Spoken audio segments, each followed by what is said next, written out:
So the slaves from Congo were in one region, right? So now what happens is, because they did not travel there with their music instruments or anything, they did not have, their main instrument was the kalimba, which was a thumb piano. They couldn't take those along, as you know. So what they did was recreate versions of their music while in the slave plantations.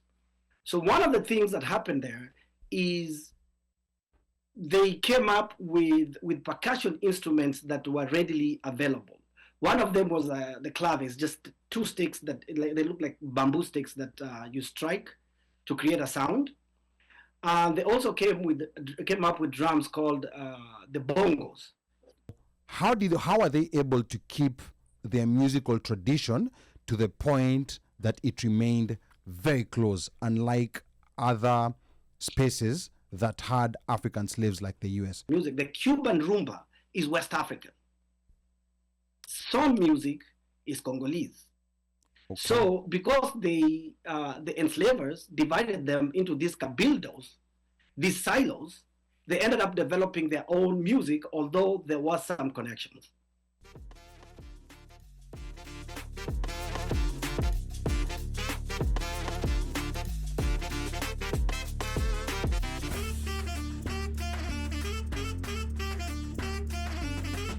We're going to be diving into a story of music, history, and identity, one that takes us from the slave ships of the Atlantic to the dance floors of Nairobi. Now, this is the story of Rumba, a sound that once defined East Africa, but has since faded into the background. We want to know why and what went wrong. How is this story associated with modern Kenyan genres failing to make the mark globally? And most important, how do we bring it back? Now, joining us to help us unpack this is Jojo Kilimanjaro, a pioneer of Kenyan music promotion in the US. He has spent over 20 years curating, promoting, and elevating African music. Also known as George Ndege, Jojo is also a chef, an entrepreneur, and now, of course, an author. His recent book, Rumba Evolution, is a must-read for anyone who cares about the future of Kenyan music. It traces how African rhythms traveled to Cuba via slave ships, then evolved and returned to shape the golden era of Rumba in Congo, Tanzania, and Kenya, before being disrupted by foreign influences. Now, Jojo actually has a book launch ceremony next Friday, March 7th from 7 p.m. at the Cedar Cultural Center at 416 Cedar Avenue in Minneapolis, Minnesota. We're going to be, putting a link on the comments for those who are in Minneapolis. The event will feature a live band, so please make sure you RSVP. Don't just show up. Make sure you RSVP. And the book is also available on Amazon, and we shall be posting both links in the comment section. And of course, without much further ado, I'm going to welcome this giant on the Kenyan music scene in the US, a chef and a founder of Tamu Grill in Minneapolis, and of course, the author of Rumba Evolution. Jojo Kilimanjaro, karibu sana ndani ya OneMicShow. Karibu sana. How are you doing tonight? Can you hear us? I can hear you loud and clear. Okay. All right. Sawa kabisa, asante sana kwa kunikaribisha. Okay. Thank you so much. We're going to try to get your sound more loud and clear. Now, before even we get into the details of the book, why did you decide to write a book? We never think of people who are in the music promotion business, in the event, in the entertainment business as authors. What made you think about writing a book? Very briefly, Jojo. I grew up listening to Rumba on radio all over Kenya and watching my dad, my uncles, listening to the music while I was growing up. So it stuck with me. And after I moved to the US, I realized there's a lot of Kenyan DJs that do Rumba mixes. We have a lot of Kenyan DJs here in the US that play that music. And then I also realized that a lot of us did not know where that music came from or how it evolved. So I took an interest into trying to dig the history. And I'm glad to say this is the first book that brings it full circle. There's a lot of books that have been written about Afro-Cuban music or Rumba music, but there's no book that has ever taken it full circle from the beginning, where it started, full circle, back to Africa, and then out to the world again. Okay, asante sana. That's good to know. And I want to welcome Brenda BK. Brenda BK is also tuned in from Texas. My goodness, Texas, like, I don't know. We need to do a live show from Texas because Texans always show us love. We can just open a branch. Or maybe we can open a branch there and get some people to help us. And then Apa Adhiambo Dak is saying, please give a shout. Oh, I already read that comment. Mimo says, please let's not forget Papa Wemba, and of course Jojo will be discussing about Papa Wemba, and then Yakobo has a question: has Rumba faded in the background? I think that's also another question that I'm gonna throw to Jojo before we get to, because it seems like Yakobo is having a question here. It's kind of like there's a disagreement. Has Rumba really faded into the background? Jojo. Rumba has not totally faded into the background. Now, the Afrobeat has kind of overshadowed it, but there's also an age thing. After a certain point, it's like Rumba, a certain age, Rumba is what the body appreciates, the mind and soul. Okay. But there's a time before Afrobeats and Amapiano, Rumba, you may also call it Sukus, was like the most dominant African genre. Mm-hmm. But it's a sleeping giant. It's always there. Rumba or Sukus is going nowhere. Okay. Sawa. Now, Yakobo, tell us whether you agree or disagree. Later on, I'm going to be introducing the panel shortly, so just stay tuned. But Jojo, tell us, at what point did you realize that there is a gap in understanding our music history by Kenyans, especially those in the industry? What point did you realize this, Jojo? So, I realized this by interacting with DJs, promoters, even presenters that would claim to be Rumba experts, but they wouldn't tell you where that music came from. So now that's when I really started developing an interest into finding out this music that a lot of people love. Where did it really, really come from? And that happened in my promotion journey, because I have promoted Rumba artists. And it's interesting to know that even Rumba artists themselves, even some from Congo, don't even know the history of the music. So I decided I'm going to be the one to put it all together. So I did it. Okay. All right, good. Now, also, not to get too far, you talked about a disconnection. You said you uncovered a disconnection between Kenya's music and its historical roots. And we're going to get to how Rumba from Congo through Tanzania and Kenya is connected. But you talked about there being a historical disconnect with the modern music that's being played in Kenya today and its historical roots. Just within a few seconds, give us some highlights of why you're talking about what exactly do you mean by disconnection? What I mean by that is, if you listen to Afrobeat is a descendant, if I may call it, of high life and Afrobeat, which was popularized by Fela Kuti. You listen to Amapiano, it's traditional music that evolved over time. It became township music, and now it's Amapiano. If you listen to bongo flavor, it has this Swahili swag. Iko na tarabu ndani. So ukisikia muziki kama ya Zuchu, you can obviously tell that kuna uswahili ndani. Now, tukifika Kenya, yes. All right? Tusikize muziki, tuseme genge tone, ukitaka kuita urban tone, haina sound distinct. Okay. So uwezi ukisikiza sound yenyewe, muziki yenyewe, you can't tell where it comes from unless mtu anze kuimba ile lugha tunajua, tuseme anaimba Sheng, then tunasema, oh, this is Kenyan music. Okay. But there's no cultural attachment to it. There's no foundation. Okay. And now later on in this episode, we are gonna learn from you why you feel that connection is important, because there's someone who's wondering, okay, even if it's disconnected, why is that important? But we're gonna put that on pause for now. You'll be talking about that a little bit later on in the show. Just before I invite my panelists, Yakobo Simba here is on fire. My fans were Rumba Leo, they're all in the building. Yakobo is saying Sukus and Dombolo were the most popular genres. I do not agree that Rumba faded or taken a backseat globally. Fair enough. Then Yakobo further says, in fact, Google Rumba Mix on YouTube and you will see minimum of 100K views of a week-old mix. And then Apa Adhiambo Dak says, this says, without taking away Jojo's experience, those of us who are raised by parents, especially Luos, who came of age around independence, did not escape this music.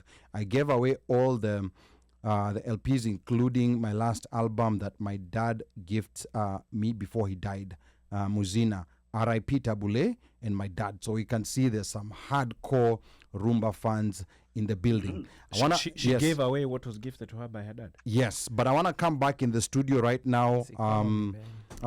Let me start kwanza with DJ Mosh Fire, and then we're going to go to Mubelwa. DJ Mosh Fire, karibu sana. Asante. Yeah, just quickly give me your first impressions of Jojo's book, Rumba Evolution, that you've had a chance to read.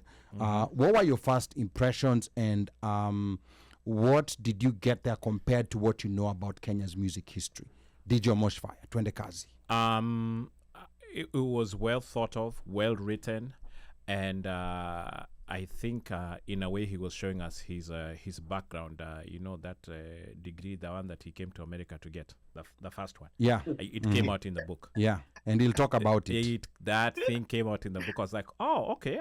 Now I see. And by the way, there was a flow. He was telling a story without forcing the story upon you. Okay. So basically, anybody is able to read it.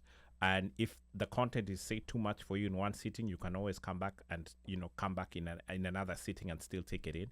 But it's actually less, I would say 2 hours or less read. A 2-hour read? Yeah. Oh, okay. Or less. Okay. It depends on how fast you read. And then there's also an audio version. So if you don't like reading, yes, there's an audio version. Sorry you didn't know that, but now you know. And it's all on Amazon. If you just search Rumba Evolution, yes. If you just search Rumba Evolution, you wanna start buying that book right about now. Because can he sign first the audio version? Well, I'm asking for a friend. We are gonna be talking about that later on in the show. But let me come back to the studio again, Mubelwa Bandio. We want a Tanzanian perspective. You mean a Bongo perspective? Yes. How did the book's historical coverage of Tanzanian music stand out to you? And don't start with Kagera Sugar, please. Yeah. Keep Kagera Sugar out of this. I think it's on chapter 8, I believe. Yes, I think it was chapter 8, yes. It was short, precise, and clear. So pretty much was like a summary of exactly what happened. I liked it. The liking of what happened from World War II to Rumba. And, I love old school, right? This was the Western jazz and... Juata jazz. I was happy kusoma anajua kuhusiana Juata kwanzia Nuta, and if I'm not mistaken, that's still the oldest active band in Africa, if I'm not mistaken. Nuta jazz, which is now Msondongoma. Okay. So it was a lot to take in 2 pages. Not a lot by meaning was enough for you to reflect, and for us who grew up in those years, it was Amani Sana. Yeah, it was a good reminder of how it happened, but it was just safi, lugha nyepesi, and ilivyoandikwa, it just makes you just flow. Mi sio msomaji wa vitabu, but I did. Very good. Yep. And then we also have Mika, who's live via Zoom. Mika, I'm not sure whether you had a chance of reading the book to the end. Just give us your thoughts, first impressions, and what you're thinking. Mika Och, twende kazi. Kwanza nimenimutiwa ama sijanimutiwa? Wewe kwa nini unapiga kelele wewe? Mnatabilia sana kuniambia niongee na mmenimute. Just Ayupo. Try and speak. Let's hear. Hello, can you hear me? We are hearing you muted. I mean, yeah, go ahead. Anyway, mimi naomba tu kweli hamkunitumia kitabu. Okay, all right. Okay. There's evidence. Yeah. It's okay. But it's okay. We'll revisit that after the show. Nyuma ya tent. There's evidence. Angalia na nyuma ya tent nimwatumia message saa hii. Okay, sawa. Hatuwezi ongea mbele ya nini. Let's discuss. Those are domestic issues. Alikuwa na title wange Google. Yeah. let's discuss those domestic issues, Kando. But your first impressions, just from the way the conversation is going, Mika. No, my first impression was even not about that conversation. The first impression was before the show started. I had like a 5-minute conversation with Jojo, and that conversation we went about towards the Rumba thing. And the first joke that we made was like, actually, I was like, unajua Rumba siku hizi wanasemanga mademo sikiza Rumba ni mademo akona daddy issues, right? Ndio sikizanga Rumba pale, but then yeah, Jojo was like, yeah, unajua muziki imetulia, like right, muziki when you go old and how the body gets to it. But then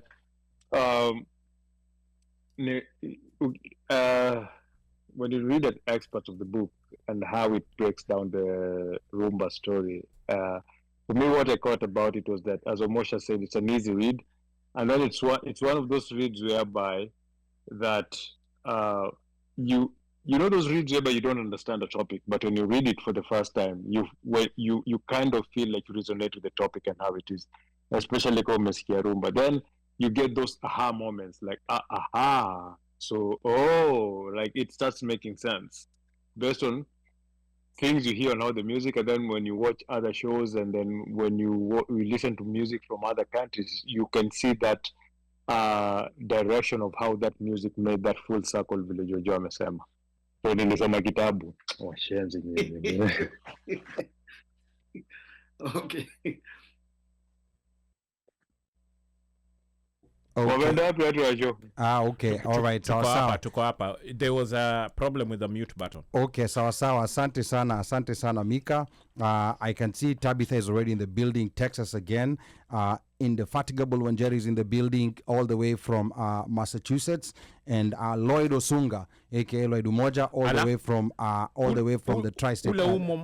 Yes, uyo moja. Karibu sana. Please tell us what you think. And then I can see also on YouTube, YouTube is active and live. I can see Wairimo N is already in the building. Anasema call in the house, my all-time favorite, the mushrooms. And then I can see Wairimo Father says, Rumba to me seems very close to Cuban, Mambo, and Cha-Cha. And we're going to be talking about that. And then we have one mic who is a no-show. He has called out. Did he call out, or he was a... No, he's a no-show. He's a no-call, no-show, and he's trying to give instructions from the comment section. What is he saying? That we need to raise the volume, or we need to turn him off? No, he's saying... hit mute. He's saying that Jojo had a show on radio in Minneapolis. He should give us the journey to that, and if the show still airs. Now, you would have had the right to ask that question had if you showed been up to work in the studio. Yeah. But since you didn't show up to work, yes, we can just, maybe you can Jojo's, what is it? Yeah. Jojo needs a sous chef, so he can go there and become his nini. Okay, and up on Facebook, Wanjeri is saying, as a Rumba lover, I am offended to hear we have Sijui what issues. But anyway, we're going to talk about that later. I want to remind all the listeners that you tuned in to the OneMicShow, and I'm your co-host and producer, Ali Badawi. We are talking to Jojo Kilimanjaro, a pioneer of Kenyan music promotion in the U.S. He's also the author of Rumba Evolution, a book that traces how African rhythms traveled to Cuba via slave ships and evolved and returned to shape the golden era of Rumba in Congo, Tanzania, and Kenya, before, of course, being disrupted by foreign influences. He has a book launch ceremony next Friday, March the 7th from 7 p.m. at the Cedar Cultural Center at 416 Cedar Avenue, Minneapolis, Minnesota. Please RSVP on the link, which we're going to be posting. And the book is also available on Amazon. You want to grab your copy, you want to get the audio version on your Kindle, and it's only a 2-hour listen. And how do you get it? Would you search for Amazon? Just search Rumba Evolution. There's only one Rumba Evolution. Spell that, please. Rumba, R-U-M-B-A. There's no H. There's no H. The Swahili version of Rumba, no H. R-U-M-B-A. Okay. I thought, yeah. The Spanish version is Rumba. But then, let me ask, why do Congolese call it Rumba? Sasa hiyo hapo tutaenda that's the R in French, Rumba. Rumba. Yes. Yeah. So I think it's a pronunciation issue. Yeah. However, we'll shortly be talking about how Tanzania and Congo protected their music industry where Kenya failed. So I want you to stay tuned. And of course, our lines are open. Anybody who wants to call in, the number is 202-683-4570. Press *5 to speak. Now, Jojo, want to come back to you, and now we are getting to that part that most people don't know. Now, how did enslaved Africans in Cuba preserve their musical identity? I mean, of course, we know the very unfortunate incident of Africans being picked up as slaves and being taken to the Americas. There's some who landed in Cuba. So how are they able to keep their musical tradition to the point that it remained very close, unlike other spaces that had African slaves like the US? Jojo, twende kazi. So there was a lot of slaves taken from Congo by the Spanish to Cuba, which was a Cuban colony back then. Now, what the Spanish people did once they got the slaves to their sugarcane plantations, because that's where they were working them, they divided them up into sections, which they called cabildos. And those sections were sectioned out depending on where the slaves came from. So the slaves from Congo were in one region, right? So now what happens is, because they did not travel there with their music instruments or anything, they did not have, their main instrument was the kalimba, which was the thumb piano. They couldn't take those along, as you know. So what they did was recreate versions of their music while in the slave plantations. So one of the things that happened there is they came up with percussion instruments that were readily available. One of them was the claves, just two sticks that they look like bamboo sticks that you strike to create a sound. They also came up with drums called the bongos, two little drums that they put between the legs, and you know, that's how they played them. And then they adapted the Spanish guitar. It came in as a 10-string instrument called the bandola, but they reduced the strings to 6 because of how difficult it was to obtain the strings. So now what they did is combine the string instrument with the percussion instruments and vocal improvisation to come up with a genre of music called Cuban son, or son cubano. Now what they wanted to, their intention was to recreate the sound of this kalimba, which was their main instrument back in the motherland. So the Cuban song, music from the plantations, ended up in the cities of Havana and Matanzas back in the 1930s, now after the slaves were freed. So once they got there, they created entertainment centers of their own that they called solaras. And they used to play this music in the evenings. Now, if from history, those of you who followed the Cuban-American conflict, back in the 50s and early 60s, there was free movement between Cuba and the US. So a lot of the musicians ended up in New York, Spanish Harlem. And that Cuban song music ended up merging with jazz music and formed some kind of a ballroom genre called salsa. And a lot of us know what salsa is. Mm-hmm. So that's the Cuban sound mixed with Spanish sound by the Congolese slaves that reached in America.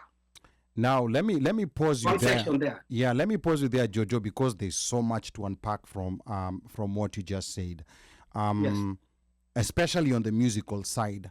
There's Right. something interesting you mentioned, that in Cuba, the slaves were organized based on the region they came from in Africa.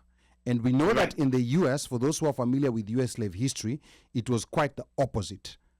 They made sure that people who spoke the same language were separated, were not in the same area, to completely erase their identity. So we see there was an opposite system in Cuba where they decided to put them together, which kind of partly explains, and Jojo, you can correct me if I'm wrong, why there was a retention of African identity within the Cuban slaves and, of course, with their descendants, as compared to the American counterparts, who, because of that separation, it seems like all those musical skills or any other cultural associated skills they may have had was completely erased after that first generation faded off. Is that correct, Jojo?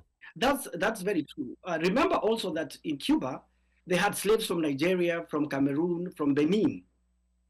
And they formed a different genre of music, which kind of shares the same name, but it's not exactly the same. It's not exactly the same music. The Cuban rumba is West African. Some music is Congolese. Okay. So because the enslavers divided them into these cabildos, these silos, they ended up developing their own music, although there was some connections. Okay.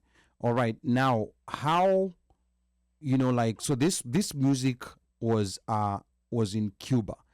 Now, Right. within descendants or within slaves and descendants of slaves, how did it make its way back to Africa? Because that's a part that I think is very profound and that most people are not familiar with. Jojo. Okay. Once the music got to New York, the American companies, including EMI and Victor, started recording this song music. And it became so popular around the world that they started exporting these vinyls. And that some of those vinyls called GV series. Some of you may remember those as Her Majesty's Voice. Ended up in Africa. Some of them were exported to Africa. You mean? Right? Two, during World War II, there's also a lot of Africans that were recruited as soldiers to fight for the Western Alliance. So when these soldiers returned home, they went back with these GV series and gramophones. That's how the music returned, one of the ways the music returned home. Three, through radio.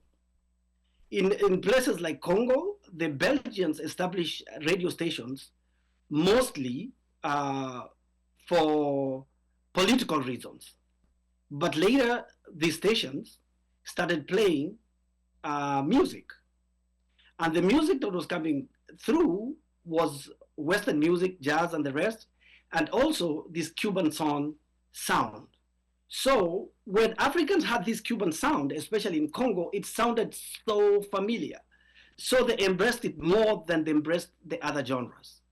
Do you want me to stop there? Okay. No, I mean, there's a lot. There's quite a bit here you're unpacking. Omosh Fire had something you wanted to ask. I was about to ask him about the GV stuff, which I think for people who know records, those were the 78s. Those had. What are 78s? Jesus. They're between singles and albums. Somewhere in between. In terms of size. So 45 ni kale kadogo. Okay. 78 ni ile kubwa ni chapo kubwa. Okay. Ni chapo kubwa. Lasa kuna chapo media. Yes, and it's hard. Okay. The record is very hard. So the storage size went by the size of the actual or the speed, right? Speed. Yeah, 78 is the revs per minute. Okay. So 45, 78, and then there was the other one that's in between all three of 33. Sorry, then there was also 33. Okay. So, but 45s are the ones that we know. Those are like those small ones. Okay. Yeah, and then 33s are the regular LPs that everybody knows and sees now. But 78s were the originals. Okay. And those, when they were pressed, it was a very hard plastic, extremely hard. In fact, it was even hard to break it. Okay. Yeah. All right. But Most now, of them. Yeah, go ahead, Jojo. Go ahead, Jojo. Yeah. So when this GV series arrived in Africa, especially in Congo, they were being played on the radio because that's before TV. And that's how Africans started hearing this music. And interestingly, in Congo, it seemed to resonate so much with them because it's only 3 or 4 generations removed at this point. So what happens now is the local musicians take this music and re-Africanize it. Okay, the Spanish guitar had gotten to Africa at this time. The acoustic guitar, which in Kenya we call the box guitar or the dry guitar back in the 50s, 60s, and 70s. Mm-hmm. So they take this and try to replicate the sounds of the kalimba or likembe that the music started with in the beginning. So they take this and then add a few local instruments, and voila, Congolese rumba was born. And one of the people that came out of this era is a person by the name of Wendo Kolosai, or Papa Wendo. So he was a former boxer that had traveled a lot along the River Congo. Not to be confused with Papa Wemba. No, Okay. this is Papa Wendo. Papa Wendo. Okay. Is the father of Congolese rumba. Okay. Okay, Mm-hmm. so he takes this guitar with some local percussion instruments, and his first song that really became popular was Marie Louise, 1948. So that becomes the first Congolese song to go international. Do you still want me to continue, or you want to go step by step? So what I'm trying to understand, this was in the 40s, so we're talking well before, In the 30s. or in the 30s. This is well Yes. before independence. So this music was already marinating in the Congo, and people were tuned into it. So was it only in Congo, or were these colonial radios also there in places like Tanzania and Kenya? Because you're saying the Congolese resonated with them. Were this music that the Congolese were listening to also being listened by people in Tanzania and Kenya at that time? Yes. Okay. They were being listened to, but it wasn't as embraced as it was in the Congo. Yeah. Okay. Okay. So there were radio stations in Kenya run by the British. Before KBC, it was Kenya Broadcasting Service. Mm-hmm. In Tanzania, there was a German radio station there. Okay. In Congo, in Kinshasa, Leopoldville this time, there was 2 radio stations. Radio Congolia and Radio Congo Belgique. So it's Okay. run by the Belgians. Okay. Okay? Okay. All right. This is quite interesting. And of course, if you're tuned in, make sure you follow us on all our social media pages. We're on Facebook, Instagram, TikTok, YouTube, and all other spaces at OneMicShow. So please make sure you follow us. And if you're watching on YouTube, please like the video. If you're watching on Facebook, and please share. Please share and subscribe. That will get more people to see our content. I can see the comments here coming on the YouTube side. And then we have a women's Talk Wednesday is asking, do you ship globally? Do you ship globally? Jojo, I think that's a question to you. That's for the Rumba Evolution book. Yeah. Through Amazon. Mm-hmm. So through Amazon, you can order it and it will ship globally. Yeah, through Amazon you can do that. Okay. All right. Good. And I do have, physical copies for people who are interested in that. Okay. Are they free, Ama? They require money? Yeah, and do you know how to scribble with a pen on it? I'm just asking for friend. Yeah. We can scribble on it, Okay. but it's not free. Okay. Hakuna cha bure. Jojo, Bana, we've known you since you didn't even have a name, Bwana. How much? When you were still G. How much are the books, Jojo? The book online, I believe it's $14. Okay. But the ebook is, I believe, like $5-6. Okay. So And the audiobook is about $5 too. okay, all right. So Rumba Evolution, and the Rumba is RUMBA. Just search for it on Amazon, and you'll be able to download it and start reading it right away. I want to come back to the studio, and I want to go to Bandio on the Tanzanian side. It seems like Tanzania adopted this Rumba sound slightly earlier, a bit earlier than Kenya. So at what point was it embraced, and why did Tanzania embrace Rumba? What was your feeling at that particular time? I mean, I know you were not around, but I'm sure you know people How who do you were know around he at that wasn't time. around? Eh? How do you know he wasn't How, around? how do you know that? One? Okay. Umoshi ndo alikuwa. But yeah. Omosh was the only person who was around in the Okay. 40s. Okay, I'm Yeah. with these guys. He was the only person who was around. The rest of us were This not. thing never ends. Yeah. So I think if you read the book, actually, he detailed very well about how, amongst other things, the Radio Tanzania, RTD, Yeah. played part on that. So was that, but also when those people came in, I mean, one of the band that he didn't mention was, I think, Tanka Talmas, that I had Kasalo Kyanga and Kyanga Songa. You know, those were a couple of Zairians back then, Congolese. Now, what years are we talking about? Is 80s. it, oh, this is 80s. This yeah, is more I'm recent. talking about, yeah. yes, 80s. That's, hiyo ndio miaka nilikuwa natoroka naenda kwa club. Okay. Did I say that? So, yeah, I think it was that, but at the same time, hata muziki wa asili wa Tanzania kidogo uliweza kumedo katika hizo nyimbo. Then language, kama baba amezungumzia, you know, was a big part of that. And one thing that I never thought about it is just them being salaried.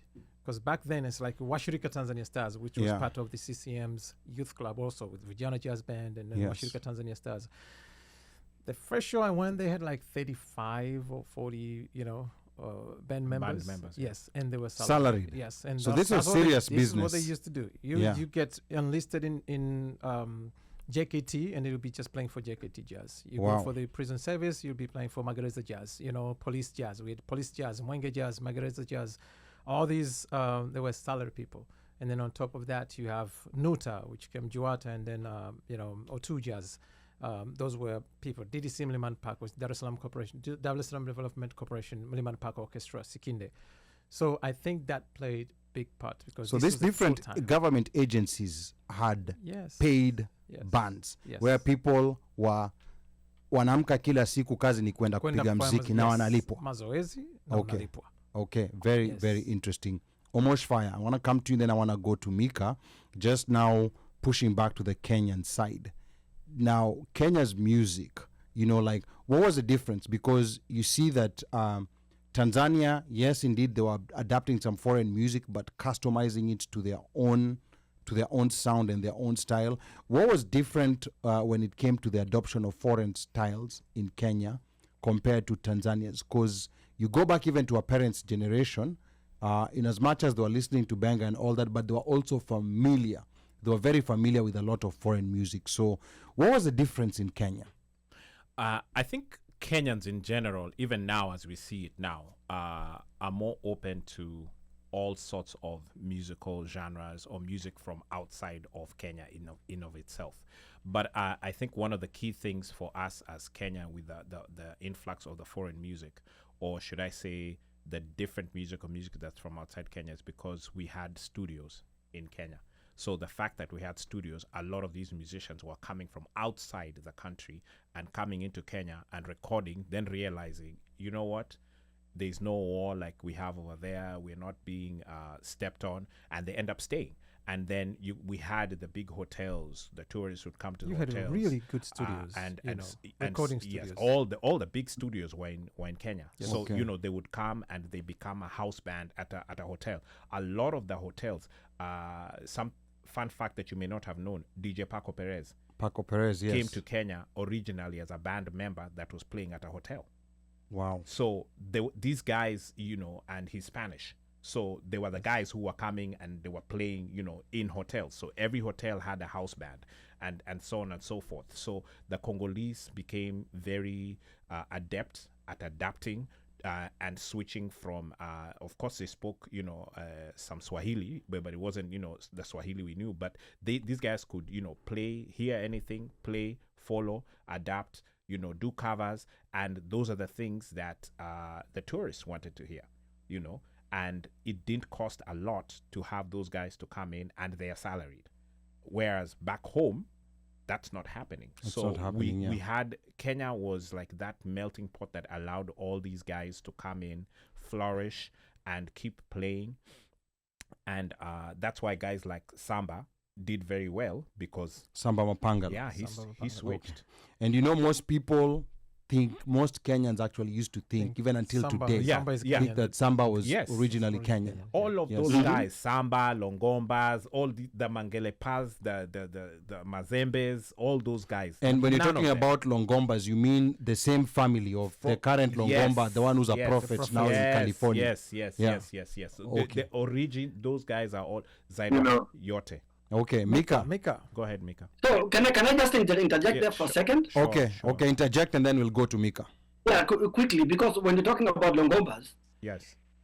Lovey and Christian are the sons of Lovey Longomba, who used to be the lead singer for Super Mazembe. Correct. Okay, okay. And So are they related to Awilo Longomba? Yes. Or Yes, that's their uncle. Yes. Yes, I will. Yeah, only That's brother. oh, so Lovey and Christian. no, Lovey and Christian. What was their dad's name again? Lovey Longomba. He was also Lobi. So Lovey now is a brother to Awilo Longomba. Yes. Yes. Okay. Yes. All right. And I was Interesting. Alafu na huyo mwingine Okay, that's Sorry. alafu na Jo- huyu mwingine huyu mwenye uko huko, the one who The did prophet. the remix, ule p ya mwene, that is all the, you know what's his name. who's that? Mika. I okay. There's one who right before 2019 during COVID his song was so famous in all African nini. He's like, and then he also did the remix with Awilo. Yeah, but he's also the relative. Like he's the current Longomba that's hitting right now. Okay. But then, yeah. So jumping on Moshe's talk about Kenya is that I was lucky when I was young. I lived in an estate where these musicians lived.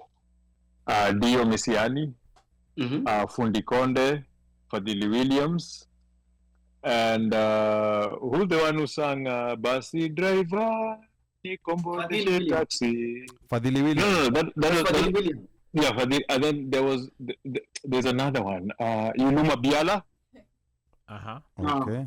and then later on Wenge Muzika, and that was in Donholm.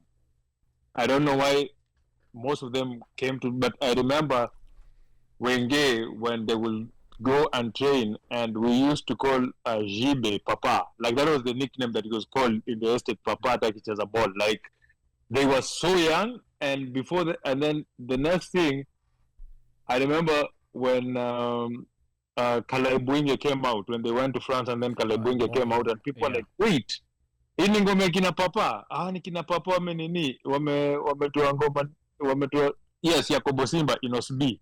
Yeah, the one I was referring to. Oh, the one who sang with Diamond.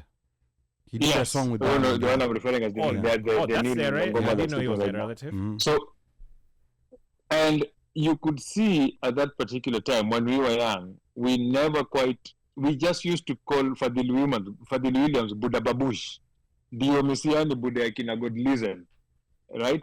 Like, we used to know them as Babanani. Even Munishi, we used to live in the same estate with him. We used to call them like Babanani.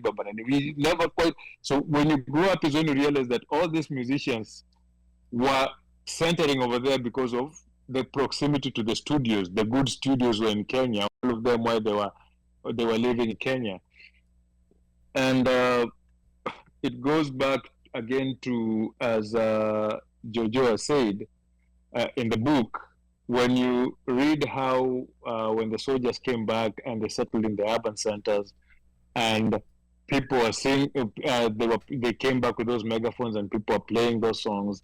How you look at you come to understand now how the Benga sound has evolved over the years, because Benga was traditionally Luo music, which came interjected with this other modern music, and we've seen how Benga has transformed from Ukende Kokachbigi, then it changes up to Kina Tony Nyadundo, got another a good modern mix.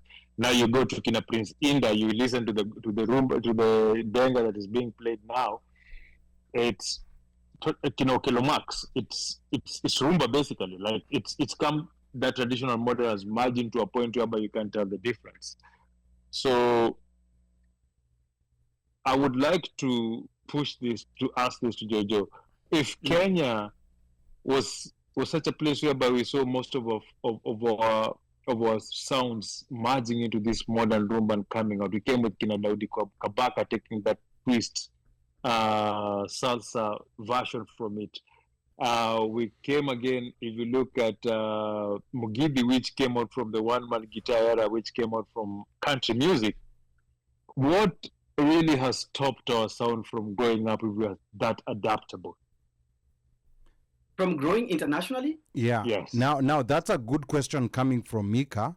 That's a part that we are gonna be talking about quite in detail. So Mika, your pause. We are gonna get back to that question because that's a very big part of this conversation. Because I think most people who are listening in the industry, they want to understand why that disconnect that Jojo was talking about earlier has made our music not grow, and the fact that there are still some artists, like you mentioned, Mika, like Kina Prince Inda, who are still looking for that connection to Kenya's old music. But just to go back to where we are, because I think we're still in Congo. We're about to get to the Tanzanian side, because that's a journey that it took. It started in Cuba, like, of course, it originally started in Africa. Then African slaves were picked up. They were taken to different parts of the Americas. So in Cuba, they recreated this music in the different cabildos, you say, they were put according to where they came from. And then this music was imported to New York, because at that time there was free movement between Cuba and the US. And then in World War II, where African soldiers went to fight, that's where all these people came to meet together again, and African soldiers came back to Africa with this music that was adapted, and it was being played in radio in Congo and in the different countries where there were colonies. Now, enter someone called Mobutu Sese Seko Kukungwendu wa Zabanga, who overthrew Patrice Lumumba and took over the leadership in what was then called the Democratic Republic of Congo, but then later on he changed the name of the country to Zaire. What impact did the entry of Mobutu Sese Seko Kukungwendu wa Zabanga have on music? Twende kazi, Jojo. So Mobutu did two things. He destroyed the country, but built Rumba. Okay, all right, that's very interesting. Destroyed the country, but built Rumba. Tell us more about that. Okay, so Mobutu was a lover of music. Yes. But apart from just music, he wanted it to be authentic. So he came up with this program called Authenticité in French, where the government had the Ministry of Culture as a centerpiece of his program and vision for the country. So apart from the music, fashion was also included. The only thing is like women were not allowed to wear miniskirts, So they introduced these let me call them cultural outfits that you even see Congolese women wearing now, proudly wearing them. But that is as a result of Mobutu. When it comes to music, he promoted that Congolese rumba sound. The only thing he wanted is bands to sing his praises. Yes. Right? Okay, all right. So some of the musicians, like Papa Wendo, the one who had the first international song, decided he's not going to do that. So he quit music for a while. He quit music for a very long time until Mobutu was gone. Others decided to flee because apart from the economic demise of the country, he was also forcing them to sing just praises to his government. So a lot of the musicians had to flee. Some of them had to flee to France, to Paris. Papa Wemba, Kanda Bongo Man, and them. Others fled east. To East Africa, to Tanzania, Kenya, and Uganda. So for those who went to Uganda, unfortunately, there was another Mobutu there. Another called camp. Idi Amin. Idi Amin Dada. Idi Amin. Idi Amin even conscripted some of the musicians into the military. Where? and So, made them sing for him. so wait, so you're a musician, and then he forced you to become a soldier. No, he saved your life by putting you in the military, so you sing for him. Wow. Okay, this is very interesting. But then if you sing and he's in a bad mood and doesn't feel happy, he shoots you. Yeah. So back to Mobutu. At some point, he put Franco, Simaro, and other band members in prison because they refused to toe the line. But afterwards, Franco decided to toe the line and became friends with Mobutu, and even sang a song for him. Mobutu. Yeah. You guys remember that song? Yeah, We used to get it from Matt. Yeah, I remember. And from CBD to Kibira, the song wasn't even halfway. Wow. It was a long song. It was one of those a long song. about 15 minutes. praising Mobutu. Seseseko. Mobutu Seseseko. Kukungwendu was a banger. He would sing Mobutu. In fact, that Seseseko would never finish. By the time he says Seseko, that's the 15th minute. So make us understand something, because this is something that we saw in Kenya during Moi's rule. We started seeing this influx of musicians who are just singing his praises. So clearly this wasn't something new. What value were these politicians getting from musicians singing their praises? Because if it gets to a point where they even have to imprison them, what value was there for music in politics? So for dictators, they try to be popular with the masses. And one way of getting to the masses is through the music. And Franco's music was very appealing to the masses. So Mobutu decided that he's going to use music to popularize himself. There are pictures, if you Google, where Franco and his entire band are in military fatigues performing around the country. And after doing that, he ended up blessing him with one of the top studios in Kinshasa and a nightclub. Wow. So bribery, corruption, waziwazi. Inaitwa takrima. Oh, takrima. Okay. That's how TPOK Jazz survived. Remember that band was how many, Jojo? There were what? There were like 20 people in the band. Depending, there were many, right? Sometimes even up to 30. Yes, there were many people. And now imagine all of you have been jailed. How many houses is that people are not eating? It's a lot. At some point, you say, you know what? Let's toe the line. We adjust, and we'll come out fight another day. Wow, this is quite interesting, because a lot of people have never understood the intersection between music and politics, and you see it in different countries. In Tanzania, for example, Bandio will tell you all the top artists, whenever it comes to like election time, like I believe this is an election year in Tanzania, they are all composing songs. They are towing the line. Yeah. And they are all wearing green. Yeah. But they make more money and yellow in 2, 3, 4, 5 events than they would in an entire year. Yes. So it's also a money issue for them. Yes. Oh yes. Okay. They went to perform for what I think was a CCM something, and they were paid from up to 25K. They don't make that much. Wow. Okay. It's a lot. It's life-changing money. It's life-changing money. Remember Gidi Gidi and their song? Yes, Unbogable. Yeah.